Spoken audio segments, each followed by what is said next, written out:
महाराष्ट्राचे मुख्यमंत्री देवाभाऊंच्या लाडक्या बहिणींसाठी खुश खबर आली आहे। कारण लाडकी बहीण योजनेच्या लाभार्थी महिलांना 2100 रुपये कधी मिळणार याची तारीख निश्चित झाली।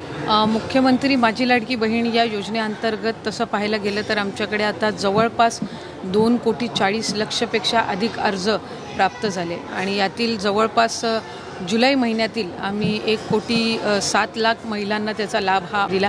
काही दिवसांपूर्वीच इथं नागपूरमध्ये कार्यक्रम झाला, त्याच्यात जवळपास 52 लाखापेक्षा अधिक महिलांना आम्ही या योजनेअंतर्गत लाभ वितरित केला। जे काही अर्ज आता प्राप्त झालेले आहेत आत्तापर्यंत याची छाननी सुरू आहे आणि ती झाल्यानंतर आम्हाला खात्री आहे की साधारणपणे 2 कोटीपेक्षा अधिक महिला या योजनेअंतर्गत 100% पात्र ठरतील।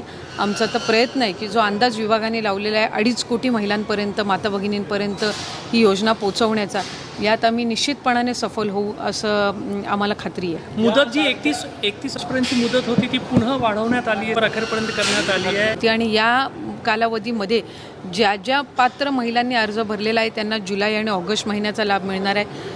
योजनेची जी काही रजिस्ट्रेशन आहे ही सुरूच राहणार आहे आणि ज्या पात्र महिलांना आम्ही लाभ दिलेला आहे त्यांना आता महिन्याचा लाभसुद्धा आम्ही लवकरच वितरित करणार आहोत। लाभाच्या वितरणाची सुरुवात ही या महिन्यामध्ये होऊन जाईल। लाडक्या बहिणींसाठी अतिशय महत्त्वपूर्ण अपडेट आहे, कारण आदित्य तटकरे यांनी घोषणा केलेली आहे की लाडक्या बहिणींच्या जुलै महिन्याचा हप्ता आहे तो याच महिन्यामध्ये आषाढी एकादशीला आता वितरण करण्याचे जे जाहीर झालेले आहे आणि आता लाडक्या बहिणींना फक्त 1500 वरती ठेवणार नाही तर 2100 रुपयाचा त्यांचा जो हप्ता असणार आहे तो आता त्यांना मिळणार आहे। आषाढी एकादशीचा मुहूर्त ठरलेला आहे, त्यामुळे लाडक्या बहिणींना आता हा हप्ता मिळणार आहे। लाडक्या बहिणींची सध्या पडताळणी सुरू होती आणि या पडताळणीमध्ये ज्या लाडक्या बहिणींचे नावे समोर आलेले आहेत, ज्या बहिणी पात्र ठरलेल्या आहेत, त्या सर्व बहिणींना 2100 रुपयेनुसार हा हप्ता मिळणार आहे।